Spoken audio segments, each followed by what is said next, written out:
wrapping ហើយភ្លុំខ្យល់ចេញមកលយដល់ហើយប៉ុន្តែមានដឹងអត់ថា wrapping ឬក៏បារីអេឡិចត្រូនិកហ្នឹងអាចជះឥទ្ធិពលអាក្រក់ខ្លាំងមែនទែនអាចឈានទៅដល់យកអាយុជីវិតរបស់យើងបានភ្លាមតែម្ដងអញ្ចឹងថ្ងៃនេះខ្ញុំឲ្យអ្នកទាំងអស់គ្នាស្គាល់ផលអាក្រក់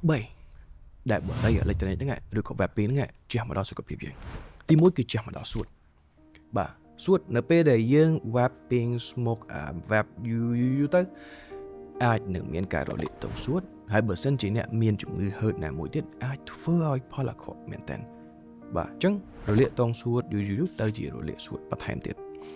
ទី1ទី2គឺពាក់ព័ន្ធជាមួយនឹងសរសៃឈាមបេះដូងនៅក្នុង vape ជាធម្មតាមានជាតិនីកូទីនហើយនីកូទីននោះហើយអាចធ្វើឲ្យសម្ពាធឈាមជីបចររបស់យើងកាន់ឡើងហើយធ្វើឲ្យអារម្មណ៍របស់យើងមិនល្អ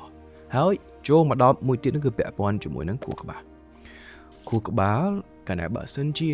យើងប្រើប្រាស់វាជាប្រចាំសារជាតិនីកូទីនហ្នឹងធ្វើឲ្យយើងមានអារម្មណ៍មួយថារៀងញ័រហើយមួយទៀតបើសិនជានៅក្មេងណាអត់ទាន់ពេញអាយុអាចជះឥទ្ធិពលអាក្រក់គឺការរៀនសូត្រការចងចាំបាទហើយការវិវត្តនៃខួរក្បាលរបស់យើងនេះនឹងមិនល្អហើយគ្រោះថ្នាក់ទាំងអស់នេះបាទដដែលអាចថ្ងៃណាមួយនោះឈានទៅដល់អាយុជីវិតភ្លាមតែម្ដងដែលយើងមិនអាចមើលឃើញឬក៏ទីទុកមុនអញ្ចឹងហើយសម្រាប់បងប្អូនឬក៏អ្នកដែលកំពុងតែប្រើប្រាស់ web សូមបញ្ឈប់ការប្រើប្រាស់ web ដើម្បីខ្លួនឯងនិងមនុស្សជាទីស្រឡាញ់ដែលនៅជុំវិញខ្លួនយើង